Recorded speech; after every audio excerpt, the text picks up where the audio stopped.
Garmaama baganagaan. Baganagaan nu eegdan. Warri meeshaa taphatan hin jiranu garuu. Ifaarfattoonni har'a. Shaa goonee deemna har'a. Shakaayina goonee deemna jechuudha.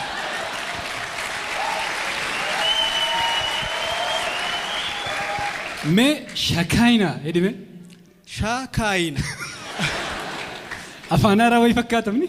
Yaa anu afaan haaraa fakkaata waan biraan dubbachiisa. Guddiseen kee dhufne har'a? Guddiseen koo dhufeera garuu dudduuba deema inni beektaa? Nama biraa guddisuutti guyyaa fatee fakkaata. Gaashee jiran. Hin jiru? Tajaajila baadiyyaa deemataa.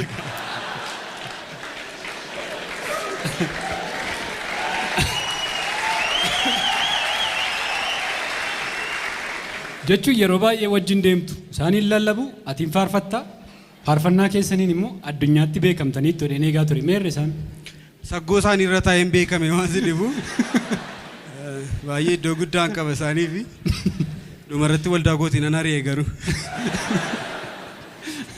bartanii tumni karaa kan biraa immoo waldaas banateera maqaa waldaa keessan yaadattaa anuu yaadadhutti goranii ma dubbisanii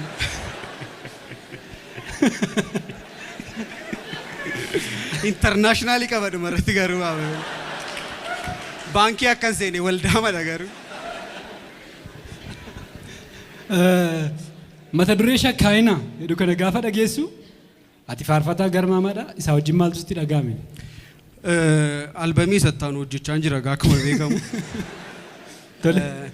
ani immoo isa shakaayinuu jedhee baasuu yaadaa jira.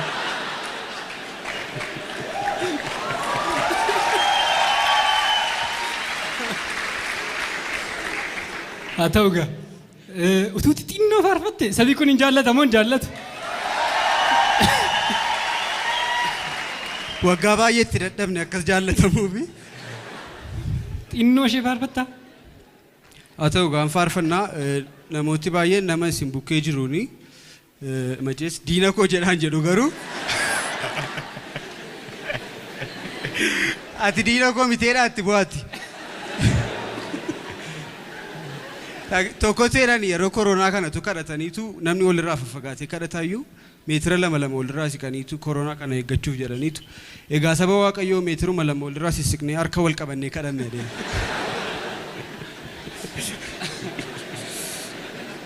Innis teere? Na jalaa qabu yoo ta'e nan faarfadha. Jalaa qabdu? Diina koo oolan ba'ee gadaan bu'ee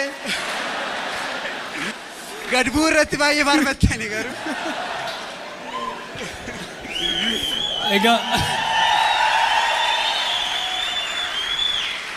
Egaa xiqqoo ishee akka bohaartaniif akka qummaaddaniifidha amma immoo xiqqoo ishee immoo haasaa jabaa tokko haasofna.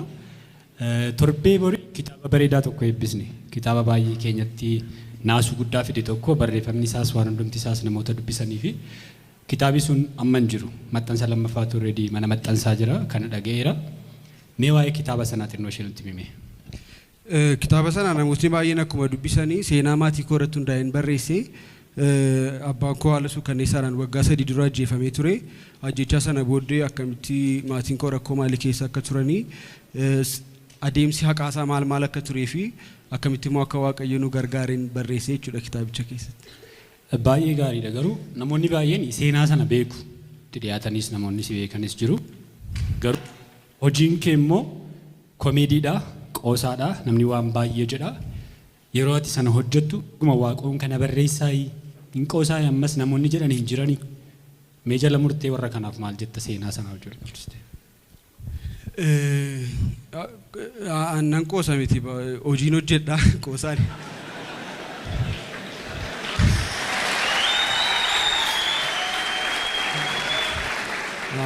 Jechuun qoosattii dudduuba waa jirti jechuu fedheeni. Dhugaa dubbachuuf namoonni baay'een hin qoosa akkuma warra faarfatutti qoose amma warra barreessutti qoosaa jedhanii an warra sanattis hin qoosne silasi kennaama keessa koo jiruun kara faarfannaa gallatee jechuudha. Yaa namni baay'een waan ani barreessutti fakkaanne garuu egaa Naazireet keessaa waan gaariin hin baare. Naazreet keessa waan gaariin beeraman baan harka keessa walitti rukutaa fi dhumarratti namni toora intarneetii irratti nu eegaa jiru jira amma already seenaniiru gara isaaniitti dabarra dhumarratti yaadannoo addaa yaada isaa shirrii wajjin qabdu nutti hime. Yaada isaa shirrii wajjin yaadannoo an qabu tajaajila baay'ee wajjin deemne egaa. Baranni maasiin koo taphatan immoo dibbeen rukutaa bitu. Yaada isaa shirrii qofatu hin taane guutuu wajjin guyyaa tokkotu jamoo teenyaa haasofnutu qoosaa wayii natti himanii baay'ee mana dhibeen galeen kolfaa bule gaafa sanaa. Tajaajila deemneetu jimaata galgala gaafa dhaqanii xibsii hanqaaquu hojjetaniif. Isa tumanii jechuun baay'ee nyaatanii gaa. Yaadoon gaariidha nyaata kanarrattis guutuu badaa miti dhiyooma bukkee darbee malee. Isa nyaataniitu sanbata duraa ganamas ka'anii naan jarri ndaaqoo baay'ee qabu fakkaata xibsii mandhaaqoo hojjetanii. Ammas sanbata duraa waaree boodas hanqaaquma xibsii nyaatan. Sanbata guddaa ganamas bakka waaqeffannaan hanqaaquu xibsii ta'e. Achi booddeetti isaa keessaa tokko sanbata guddaa galgala dhume sagantaan gaa. Maal haabbe baguma sanbata guddaan dhufe malee silaate akkuma handaaqqoo hammanna turre.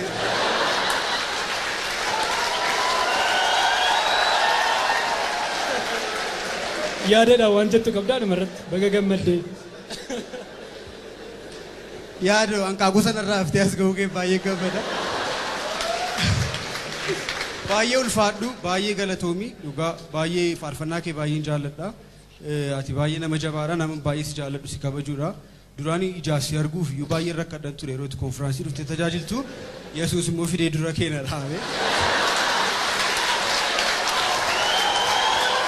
Waaqayyo si haa eebbisu baay'ee si jaallanna hamileedha naasi maddaa.